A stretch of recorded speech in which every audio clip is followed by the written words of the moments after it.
Buen día, jóvenes. Hoy vamos a hacer lo que es el taller de redacción científica y caracterización. El énfasis en esta práctica va a ser más que todo ir viendo puntualmente qué es lo que nosotros queremos que ustedes se vayan de este curso sabiendo qué hacer cuando se enfrenten a una situación como esta. Ver qué deben hacer, qué partes tienen un informe científico, informe de laboratorio, por ejemplo, y eventualmente poder hacerlo de forma eficiente y que se vea bien, porque sea como sea, este tipo de documentos tienen que verse bien, porque van hacia otras personas. Ok, entonces empecemos brevemente.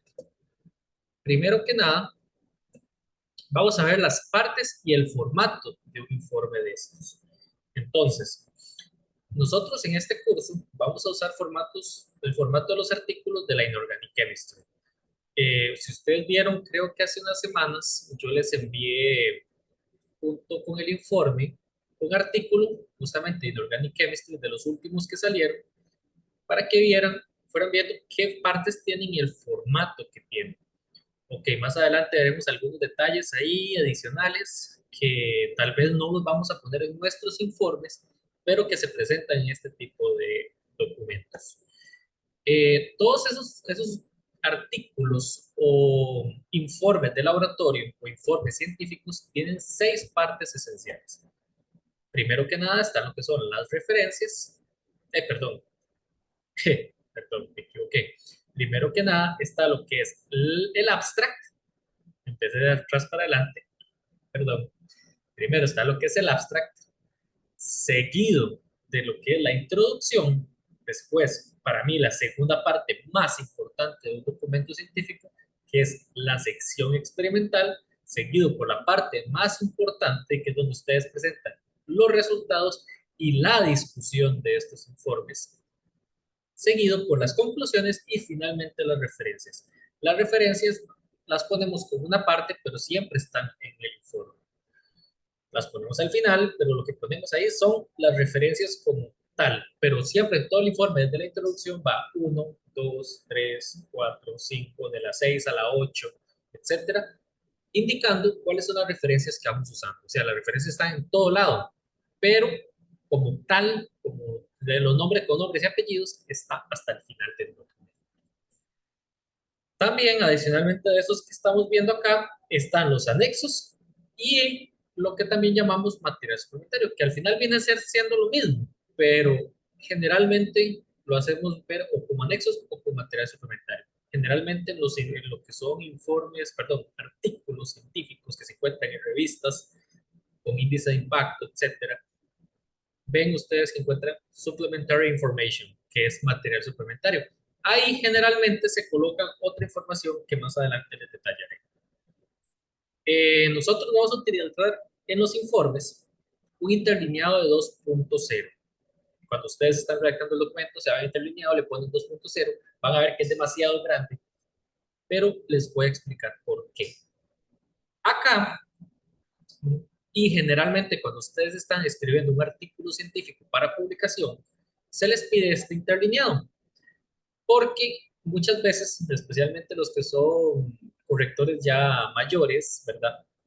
Gente mayor que no está acostumbrada a usar tablets o leer desde una computadora, lo que hacen es que imprimen los documentos y sobre los mismos van haciendo las correcciones. Entonces, vamos a un interlineado 2.0 para tener el suficiente espacio para que la persona vaya escribiendo encima. Y yo les corrijo los informes usando la tablet. Entonces, a mí me gusta tener espacio sobre el renglón para hacer las anotaciones. Entonces, ustedes saben allí dónde es que están las correcciones. No en un texto aparte al final, diga, lo que es, que ustedes se pierden como que esto me lo está diciendo, pero ¿dónde me está indicando? No, yo subrayo y encima les pongo tal cosa. Y así pasa con muchos correctores en revistas científicas. Y al final escanean y mandan, se complica la vida, pero hay de todo. Después, nosotros utilizamos una sola columna. Pero se estará preguntando ahorita, pero Leo, usted me acaba de decir que estamos usando el formato de los artículos de Inorganic Chemistry. Y si nos vamos al artículo que usted me mandó, vienen dos columnas. Sí, yo entiendo la pregunta. Pero cuando usted manda un artículo a revisión, ellos se lo solicitan en Inteligencia 2.0 y en una sola columna, o sea, en un solo documento, un texto tradicional como el que hemos normalmente utilizado. Y esto se debe a que las casas editoras, que por ese nombre, tienen editores. Y los editores del documento son los que hacen el formato doble columna, etcétera. Incluso cuando uno manda a revisión un artículo, realmente el artículo se va así, todo pegado, y las figuras usted nada más indica en el texto. Aquí va la figura tal, por acá va la figura tal, por acá va la figura tal, y al final del documento usted mete todas las figuras. A veces incluso las piden que las manden como un archivo diferente, para que el editor sepa dónde va estéticamente correcto la figura. O sea, uno realmente no arma el paper como lo ven, como se ve en la presentación final. Al final a usted le mandan el documento, usted lo ve y si quiere hacer algún cambio, usted le dice, mira, puedes ponerme esta figura un poco más arriba, es que ahí no se nota, no hay una buena conexión. Eso también se vale. Pero por lo general ellos le mandan el informe, vean los detalles, a ver cómo está, si le gusta bien y si no, bueno, nos hace saber. Eh, Después hay una pregunta que siempre uno se hace cuando ya se pone a redactar este tipo de documentos, que es que ¿cuál es la mejor forma de redactar un documento científico? Hay un montón de formas, muchas personas son raras, así mi percepción personal, y redactan el documento así, abstract, introducción, sección experimental, resultados, conclusiones y referencias. Gente loca. ¿Por qué? Porque cuesta mucho empezar cuando uno lo hace de esta forma. Mi recomendación, y como se ha recomendado muchas veces, es de la forma siguiente. Usted sabe cuáles son los objetivos del trabajo y se pregunta, ¿se cumplieron? ¿Y qué aprendió? Y escribe las conclusiones. Después, ¿qué evidencia lo respalda? Y la justificación de los comportamientos. Ya usted tiene eso, escribe el resultado y discusión. Después, contestando las otras preguntas, que qué conceptos son necesarios para comprender los resultados y la discusión y cuál es la importancia del estudio, se va, a la hora de contestar esas preguntas, nos vamos a lo que sería la introducción. Si usted ve, falta una parte esencial ahí, bueno, dos en realidad. Falta lo que es la sección experimental y el abstract. Uno generalmente lo que hace es que lo primero que se escribe es la sección experimental. Entonces uno pone la sección experimental, después aquí al puro principio y después comienza con lo demás hasta llegar a la introducción. Lo último que se escribe por lo general es la introducción. Y ustedes verán que es lo más aburrido que es para escribir. Entonces también uno ahí, digamos, entre comillas, procrastina la escritura de la introducción, pero en realidad es mejor escribirla al final. Y lo que es el abstract se escribe después de la introducción, o incluso se puede escribir entre los resultados y discusión y la introducción, porque el abstract es básicamente como unas conclusiones, pero estéticamente más bonitas. Ok, hablando de esto, el abstract nos describe rápidamente de lo que se trata el documento. Vean este que les pongo acá. Si ustedes ven, en ese texto, que son pocas palabras realmente, nos dice qué fue lo que se hizo, una investigación y qué resultados se obtuvieron. Tiene datos numéricos pocos, pero los datos numéricos que tiene generalmente son de condiciones. Por ejemplo, que mostró un bandgap, pues no, eso sí ya es resultado experimental.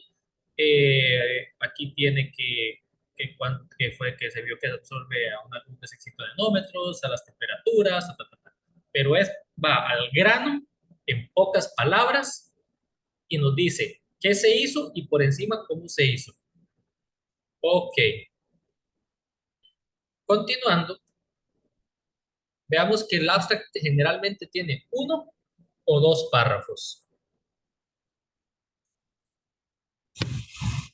Eh, También debe indicar los resultados, pero evitando en el rango lo posible, como les dije anteriormente, los datos numéricos. Pues ahí siempre se indican los resultados, pero mejor no hablemos mucho de datos numéricos. Y después no lleva referencias bibliográficas. Es una de las pocas partes que no lleva referencias bibliográficas en todo lo que es la escritura de un artículo científico.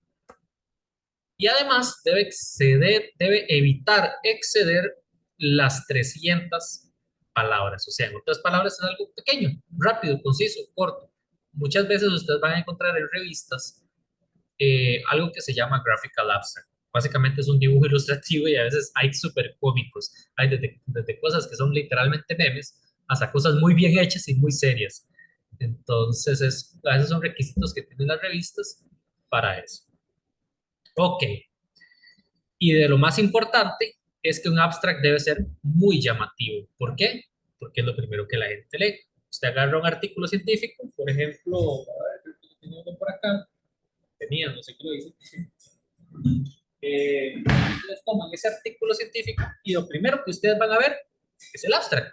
De hecho, el abstract es de las pocas cosas gratis, por así decir, que se ve en un artículo científico. ¿Por qué? Porque ahí es donde se vende la idea. Eh, ok, esa es la primera parte. Luego viene la parte que a mi parecer es la más aburrida de escribir y hasta la más aburrida de leer, que es la introducción. Muchas veces es muy importante para cuando ustedes están buscando información para sus propias introducciones o para explicar alguna, algún descubrimiento nuevo, esta parte de la introducción. Eh, Básicamente, como se mencionó anteriormente,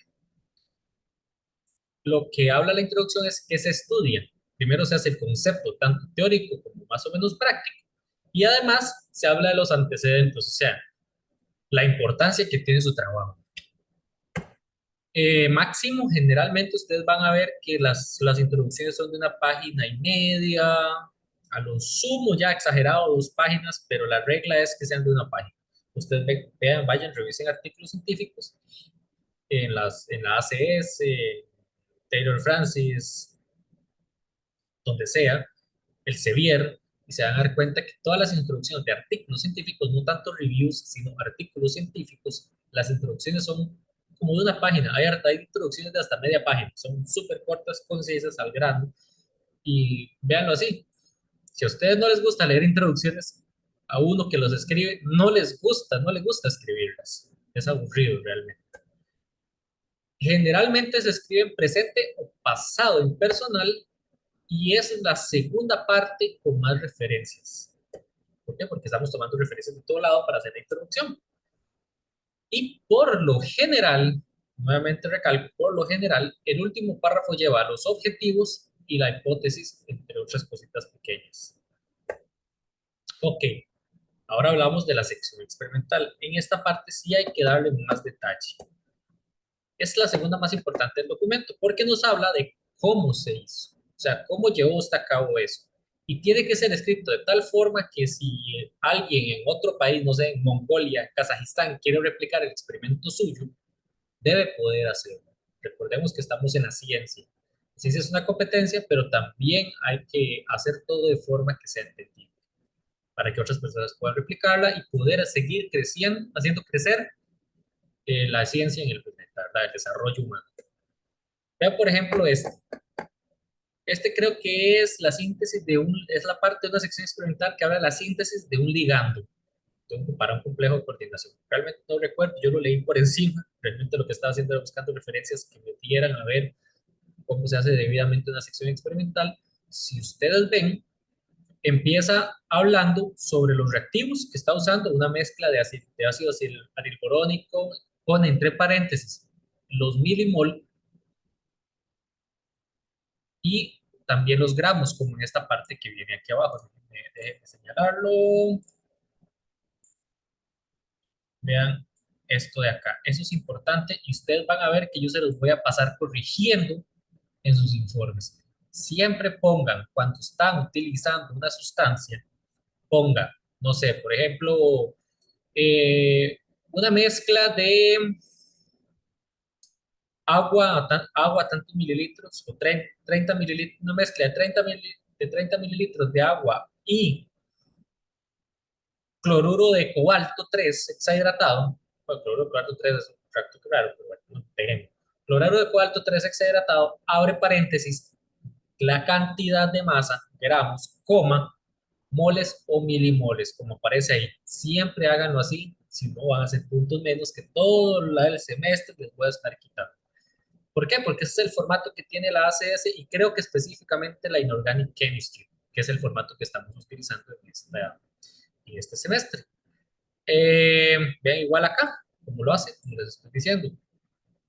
Y vean que va puntual y va en impersonal. Una mezcla de ta, ta, ta, ta, ta, ta, ta, ta, y acetato de paladio, ese es el catalizador. En una mezcla del disolvente, fue calentada a 70 grados Celsius por 10 horas. Ya, eso es lo que ocupa. La, perdón, la mezcla de reacción fue evaporada en impacto es en un rotavapor, básicamente, para remover los volátiles, que sería este, ¿vale? Y el residuo fue mezclado con 150 mililitros de agua y después extraído, ¿verdad? Extracción, ¿verdad? Con los embudos de extracción y las fracciones orgánicas combinadas, secadas con sulfato magnesio y el disolvente fue removido por, nuevamente, evaporación de rotación, eso es un rotavapor. Después, ahí viene toda la especificación, de tal forma que si usted agarra este procedimiento y quiere hacer ese bendito ligando, este lo va a lograr hacer, teniendo claramente lo que piden ahí, ¿verdad? Y después viene otra cosa muy importante en las secciones experimentales. Muchas veces se puede hacer así, como está acá, o se puede hacer inmediatamente después. Apenas termina este texto, se pone el producto, la cantidad de masa que obtuvo el producto, el rendimiento y después los datos de este, las caracterizaciones. En este caso, esto es de RMN, pero también puede ser de infrarrojo. En infrarrojo ponen las bandas principales, no ponen todas porque son demasiadas, ponen las bandas principales de mayor interés. Vea que ahí no están señalando de qué corresponde cada señal en el RMN, no lo hagan tampoco para infrarrojo, nada más ponen, digamos, 1705. ¿No? Intensa, ve que aquí pone doblete y ta, ta, ta. Lo mismo para IR. Intensa, entonces le ponen I de intensa o F de fuerte, coma, A de ancha o D de delgada. Entonces, 1654. F, D. Entonces, es una señal fuerte y delgada. Listo, coma la siguiente. Ponen las que consideren pertinentes. Pueden ser una 5, una 7, etcétera. También para V, pero V es más sencillo porque V son 3, 4 señalillas a lo mucho. Este, para susceptibilidad magnética, pues más fácil porque es solamente un dato. Para conductividad también es muy fácil, es solamente un dato que tienen que poner. Entonces, eso es lo que yo quiero que ustedes vean, que ustedes hagan en su sección experimental, que su sección experimental se vea como esta. Si su sección experimental para la síntesis de un complejo se ve como esta que está acá, tienen un 10 en esa parte, tienen una máxima nota en esa parte. Úsenla como ejemplo, ahí está. Tomen los screenshots que quieran en este momento para que lo guarden. ¿Qué más? Para ver, ¿qué más les debo decir? Bueno, generalmente, si ustedes ven el artículo que yo les mandé, también viene una parte de materiales, eso se ve bonito también, decir los materiales que se usaron, la marca, si se puede, si no nada más que todos los reactivos fueron suplidos, sí, fueron suplidos por la proveeduría química, no se utilizaron sin purificación adicional y de levitón. Equipo, generalmente en equipo no se pone la cristalería, solo se pone equipo, ¿verdad? Que el IR que se usó, que el ultravioleta que se usó, que el conductímetro que se usó, etcétera. Equipo más fino. Si es una cristalería muy, muy específica, puede ser también que se pueda poner. O, por ejemplo, si usted todo lo hace en vacío o en atmósfera inerte, utilizando técnicas Schlenk, entonces usted pone al inicio del procedimiento, todo se hace con cristalería Schlenk, o utilizando técnicas Schlenk, o técnicas de trabajo en atmósfera inerte. Ok, siguiendo. Eso fue, ya les dije, deben indicar las mediciones realizadas y el modelo del equipo, y siempre se colocan los gramos o mililitros y moles entre paréntesis de los reactivos. A veces los disolventes solo con el volumen es suficiente, más que todo es de los reactivos, porque esa persona puede no, debe tener la posibilidad de tomar lo que usted está reportando y hacer el cálculo de rendimiento del mismo, para verificar que realmente usted está haciendo lo correcto. Y tras la información de la síntesis, que es lo que yo les dije acá, que les señalé, deben colocar el porcentaje de rendimiento, los datos más importantes de las caracterizaciones. Vean que dice los más importantes, no todos. los más importantes. Ok. Y siempre deben colocar información instrumental, la marca y el modelo del equipo, por lo menos. Ok. Sigamos con lo que es la parte de resultados y discusión.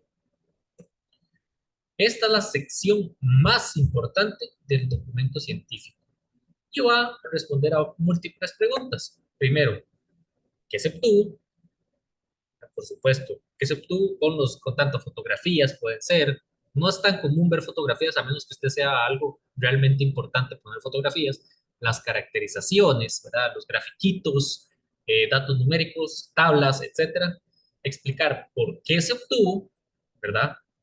¿Por qué se obtuvo ese? ¿Por qué usted está tan seguro que se obtuvo el producto suyo? O la caracterización o la propiedad que usted está diciendo. Ay, que mira que este ligando es un excelente, este centro metálico con este ligando tiene una excelente retrodonación y eso puede servir para catálisis, ta, ta, ta, ta, ta, ta, ta. Ok, está bien, estoy de acuerdo. Perfecto. Ahora dígame por qué. Y eso lo complementa con qué nos dicen las caracterizaciones, ¿verdad? Entonces, mira que sí, que esto tiene esta característica de retrodonación, porque si vemos las caracterizaciones, el infrarrojo se ve que hay un desplazamiento, no me acuerdo si era batocrómico o isocrómico, ahorita se me olvidó, en el carbonilo, por ejemplo. Es uno que un complejo que hice hace muchos años que tenía esa propiedad. ¡Pac! Tenía un corrimiento que el carbonilo salía como en 1800, una cosa así, una loquera, entre otras, ¿verdad? También es importante, antes de que usted empiece a escribir, tener el tratamiento de los datos previos. ¿A qué me refiero con tratamiento de los datos? Eso lo vamos a ver en otro video que les voy a dejar, que es donde usted agarra sus datos en crudo, los que yo les mando sea de acá del difractómetro, del ultravioleta, los que le manda Valerio del IR, los que ustedes se llevan para la casa, le hacen el tratamiento, hacen los gráficos, tienen las señales asignadas, tienen todo listo. Ese es el tratamiento de datos, que tiene ya los gráficos listos, ya tienen las señales identificadas y nada más es ponerse a escribir. Por lo general, la parte de resultados y discusión se subdivide en categorías para tener una mayor claridad. Esto es optativo, pero ayuda mucho a uno como lector para ir dando una fluidez agradable en el documento. Entonces, por ejemplo, usted pone síntesis de tal complejo, entonces, síntesis del ligando del complejo cis, por ejemplo. Entonces pone del ligando cis, bla, bla, bla, bla, bla. Entonces escribe, bueno, digamos, no sé qué, como vemos, se obtuvo porque esta caracterización nos muestra que hay que se movió el ligando de tirenefrina de la posición trans a la posición cis, como se observa, como lo reporta tal persona. Listo. En la parte de resultados es el momento de hacer brillar sus resultados. En otras palabras, hacerlos los más bonitos que puedan. Deben tener todos los datos tratados y las gráficas listas antes de escribir los resultados. Y ojalá bien pulidas para que queden a cachete, ¿verdad? Como se dice. Y en esta parte no se trata de repetir el procedimiento. Usted no pone, bueno, se hizo la síntesis utilizando tal y tal y tal cosa porque taca, taca, taca. No. Usted va directo, bueno, se obtuvo esto, pa, el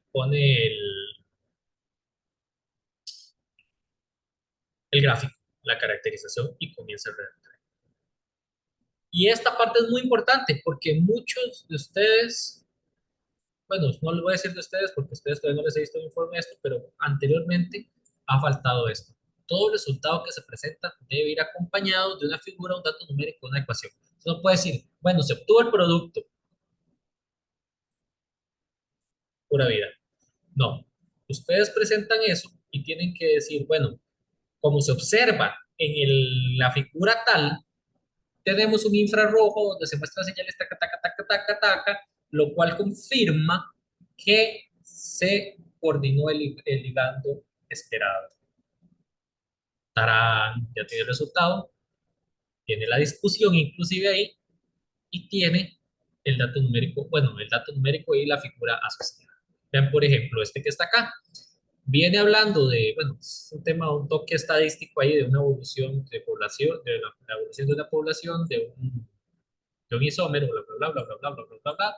Y entonces dice, como se observa en la figura 9. Y aquí inmediatamente está la figura 9 asociada. O sea, él está dando un resultado y está asociándolo a una figura. Eso es lo que yo quiero ver. Tal vez una figura tan sofias como esta no, pero se entiende. Que se entienda que ustedes cuando están hablando de un resultado tienen que asociarlo a una figura, a un dato numérico, a una tabla, a algo.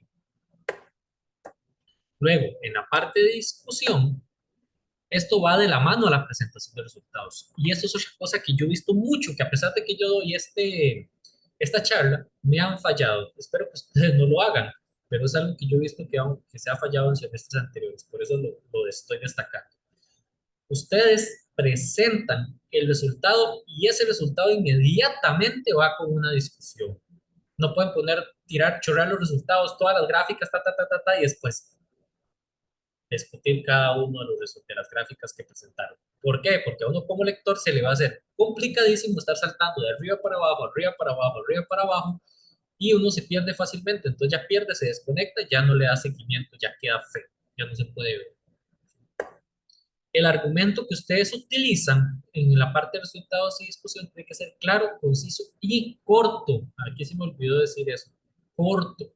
No podemos discutir algo y ponernos a andar, ¿verdad? Como se decía hace muchos años, hacer cantinfladas, ¿verdad? Comenzar a andar dando vueltas aquí, que allá, que vea, que esto, que aquello, y hacer 3 párrafos de algo que se puede resumir en 2 renglones.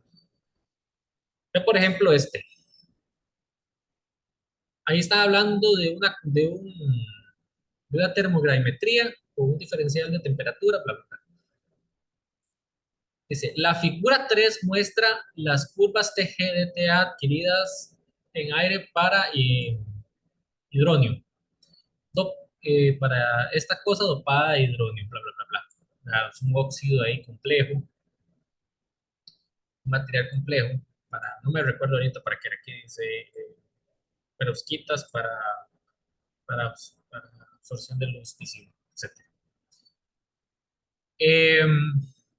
En todos los casos, y aquí comienza la discusión, se ve una ganancia de peso que empieza a ocurrir a una temperatura ta, ta, ta, ta. Ven que inmediatamente donde dice, ok, en la figura tacaca se muestran las curvas. Ahí, aquí está el resultado.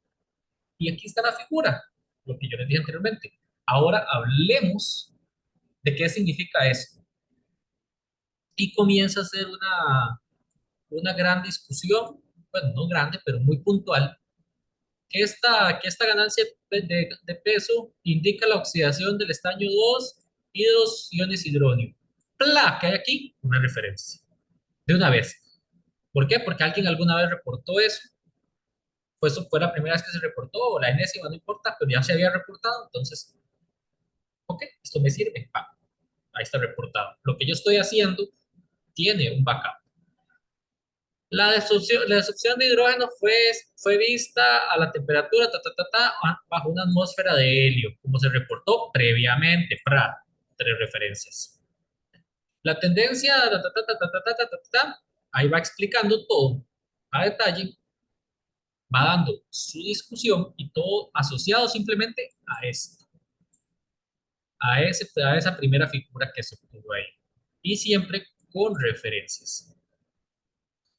Estos resultados support la presencia de iones hidróneos en esos óxidos. Vea que era una hipótesis que habían iones hidróneos y con solamente una curva TGDTA, que ustedes, no sé si todos la conocen, pero es algo bastante sencillo, simplemente una medición de masa conforme va cambiando de temperatura. Tienen ahí unos sensores tal vez térmicos más sofisticados, pero lo más simple es simplemente ir viendo cómo cambia el peso en una atmósfera de hidrógeno o una atmósfera, perdón, ambiental de aire o una atmósfera inerte y ver las diferencias para ir viendo qué pasa en el aire, ¿verdad? Presencia de oxígeno. Y eso nos da resultados tan interesantes como eso. Nos dice que sí, que hay una desorción de hidrógeno, o puede ser que oxidación de estaño e hidróneo, aunque el hidróneo era una hipótesis, pero con una desorción de hidrógeno y una oxidación, nos dice que sí, efectivamente había hidrógenos. ¿Verdad? Y aunque el análisis cuantitativo no fue posible por la baja concentración de hidrógeno, pero extra, X diría, se diría ahora. X. Ok, como les dije anteriormente, Tienen que apoyarse siempre en referencias. Eso es importantísimo. Y como les he dicho todo este rato, aquí es donde hablamos de lo que nos dicen las caracterizaciones que hicimos. Por eso es tan importante hacer bastantes caracterizaciones. Por eso es importante tener suficientes caracterizaciones. Por lo menos en un estudio, por lo menos hacer 3, 4 caracterizaciones para tener todo lo que usted diga vaya fundamentado. Un consejo para redactar, mi personal, ¿verdad? Ustedes hacen algo y, ay, mira, tengo una hipótesis de qué está pasando acá. Calza. Sí, sí tiene sentido. Ahora redacta el argumento. Ok, A veces cuando uno va redactando el argumento y lo lee como 30 veces, uno se da cuenta, ay, esto no tiene sentido, y lo borra. Y va de nuevo al siguiente, al primer punto. Después, usted busca referencias válidas que apoyen este argumento. Porque si usted piensa, ay, vamos a buscar referencias que me ayuden a ver qué diablos estoy pensando, a veces cuesta mucho hacer eso y dura más tiempo. Muchas veces es mejor confíe en lo que usted está pensando, que puede ser la razón, redacte y vaya a buscar las referencias. Algo muy importante que yo mencioné acá, en la parte de redacción. Usted redacta y no tira como se va. Usted redacta y lea. O sea, si usted hace un párrafo, usted redacta y se inspira y escribe un párrafo, ahora léalo. Usted lo lee, vuelva a leerlo. Ya va a comenzar a ver cosas feas. Borre todo o haga las correcciones, vuélvalo a leer. Hasta que no quede satisfecho o satisfecha con lo que está leyendo, no siga. Y ya, cuando ya está satisfecho o satisfecha, siga. Ok, la parte de conclusiones. La parte de conclusiones nos va a describir rápidamente qué se obtuvo y si se logró los objetivos de los experimentos. Por eso es bueno tener objetivos en el experimento. Y como ustedes ven eso, que de qué se obtuvo, muy parecido a un abstract. Aquí hay unas conclusiones. Vean algo interesante.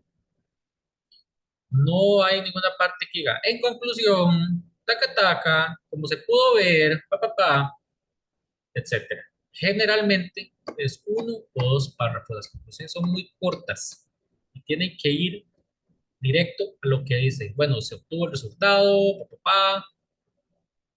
Por ejemplo, vean que dice que aquí están haciendo un refinamiento de Ripple. Es una técnica de difracción de rayos X bastante matemática, bastante fea, realmente. Es complicada, especialmente cuando uno tiene múltiples fases y no son perfectas.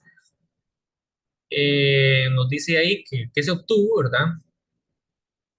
Y que con la técnica que usó fue suficiente para sacar eso. No lleva referencias bibliográficas porque son sus resultados, es usted el que está diciendo que se concluyó. Y tiene una redacción de cierre. También debe ser llamativo. Eso es un consejo que mucha gente hace cuando lee un artículo. Primero leen el abstract, después las conclusiones y después la sección experimental, para ver si lo que hicieron primero es llamativo, ¿verdad? Mira, así esto parece, van a las conclusiones, ay, mira, no se obtuvo como lo que yo quería, entonces ya no me interesa.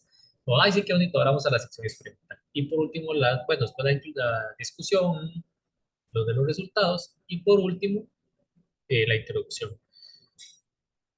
¿Qué hacerle primero? Si la sección experimental o la discusión, eso ya depende del interés de cada persona. Por ejemplo, si usted está buscando una forma de sintetizar algo, es mejor leer primero la sección experimental y después la discusión de resultados.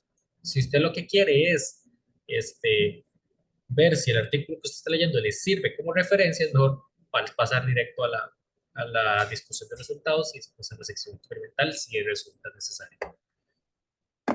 Y bueno, ¿y cuál es la diferencia entre las conclusiones y el abstract? Bueno, de que el abstract es de introducción, es lo que usted lo agarra primero, y la conclusión va a decir, básicamente, y que las conclusiones ya no llevan datos numéricos definidos.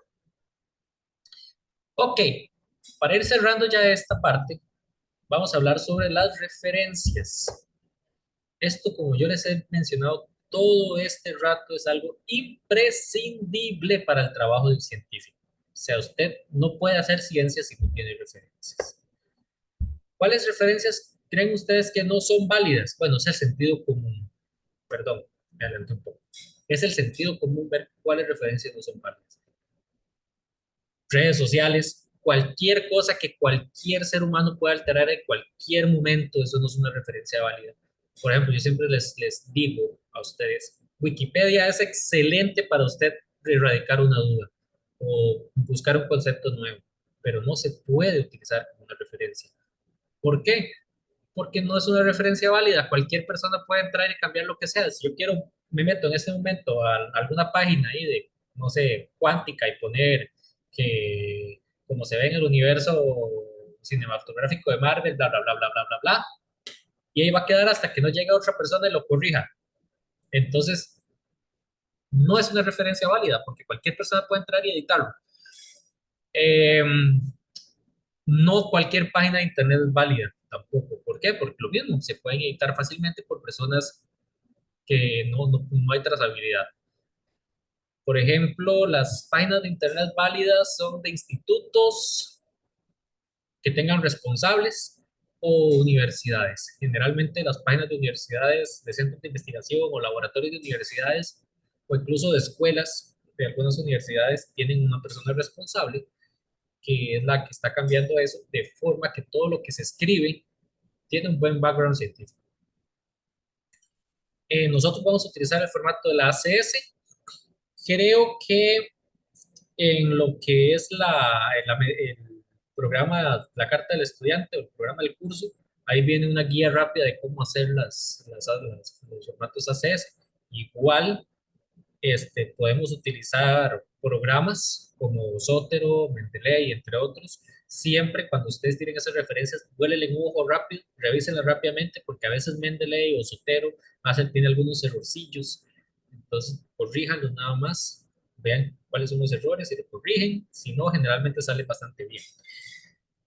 Eh, Nosotros vamos a usar un mínimo en los informes largos de 5 referencias. Podría perfectamente pedir más, pero por ahora vamos a usar solo un mínimo de 5. Porfa, si pueden utilizar más, si pueden utilizar 10, háganlo. Es una buena práctica buscar referencias, tanto para, perdón, me adelanté un poco, tanto para estos trabajos, para su carrera universitaria, como más adelante en su futuro, sea en las tesis, en los trabajos de investigación, en los artículos científicos, o si van a trabajar en industria cuando presenten algún informe a la empresa. Ok, hablemos de los anexos. ¿Qué se pone aquí? ¿Verdad? Porque generalmente la gente mete de todo y no de todo va en los anexos.